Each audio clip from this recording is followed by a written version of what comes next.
नमस्कार HSH, अपने सभी गुरुओं को प्रणाम। हम संडे स्टडी करते हैं। कोविड का सेकेंड फेज़ था और मेरे एक दोस्त ने मुझे फ़ोन करके बताया कि अशोक भाई, एक पेशेंट आया था जिसको मैंने ऑनलाइन केस लिया था और दवाई लेने के लिए वो आया हुआ था। तो मुझे ध्यान नहीं रहा और मैंने उसकी कार के पास जाके दवा देने गया। मैंने उसे टच नहीं किया, कैरी बैग में दवाइयाँ रख के, और उसी कार के पास गया। तो उसने जैसे कार की विंडो खोली तो कार के अंदर एसी चल रहा था। एसी की हवा ज़ोर से मेरे फेस पे आई। मैंने दवाई दे दी, लेकिन तत्काल मुझे लगा कि जैसे कोई गलती हो गई मुझसे। तब से मुझे एंजाइटी हो रही है। मैं घर में सबसे दूर हो गया हूँ, आइसोलेट होने की सोच रहा हूँ। माँ के कमरे में भी गया तो जिस कप से मैंने चाय पी थी उसे सैनिटाइज़ किया, स्प्रे किया और सबसे अलग दूर रख दिया, जिसमें कि कोई दोबारा उसमें से उसका यूज़ ना किया कर सके। फिर अपने नज़ल स्प्रे किया, आकर नाक में राई का तेल लगाया, ये सब करता रहा। मैंने पूछा, और बोले संक्रमण का डर तो है। तो लग रहा है कि मैं उस समय प्रोटोकॉल की एलोपैथी कोविड के प्रोटोकॉल की एक किट चल रही थी। तो उसने कहा कि लग रहा है कि कोविड प्रोटोकॉल की एलोपैथी दवाई ले लूँ, किट ले आऊँ। फिर आपको मैसेज किया तो, और इसके बाद फिर मैं आपको फ़ोन लगाने की सोच रहा हूँ, लेकिन मुझे लगा कि जब आप फ्री होंगे तो खुद मैसेज को देख लेंगे। अभी आप सोए होंगे, इसीलिए फिर फ़ोन नहीं लगाया। बार बार दिमाग में आता है कि एक्सपोज़र तो 3 सेकेंड का ही हुआ है, क्यों डरना। वैसे बहुत डर नहीं है, ऑनलाइन पेशेंट भी देख रहा हूँ, पर दिमाग में कहीं ना कहीं डर तो है।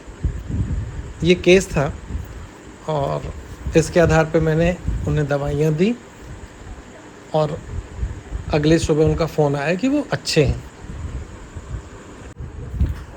तो इस केस में जो मैंने पहला रुब्रिक लिया कि जैसे ही इसके फेस पे एसी की एयर लगी तो ये डर गया, इसे चिंता होने लगी कि मुझसे ये बहुत बड़ी गलती हो गई।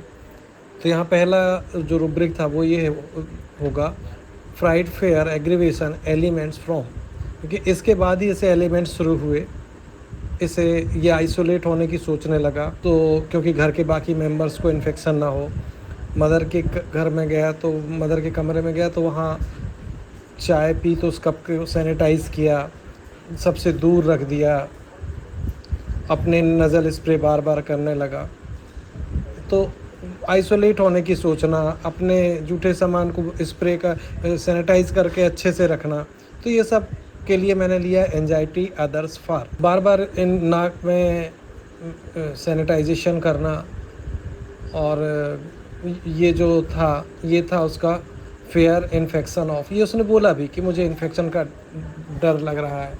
और उसने जो बोला कि वैसे डर नहीं है, मैं पेशेंट देख रहा हूँ, लेकिन कहीं ना कहीं डर तो है, मन में तो है।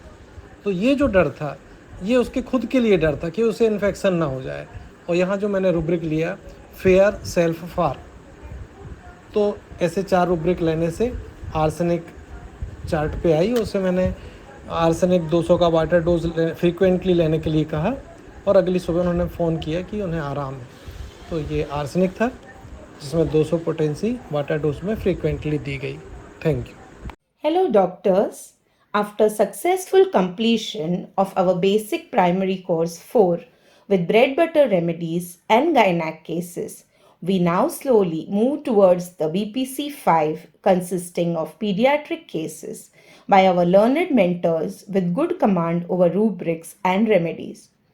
Observation plays a key role in prescription for kids, be it fever, cough, or vomiting cases. So come and join our basic primary course 5 where we will take you on a learning journey of pediatric cases with our team HSH mentors and guest lecturers so that you are confident in prescribing to your tiny patients and their anxious parents. For more details, call Dr. Ashok Avadia. Phone number given in the link below. Thank you so much.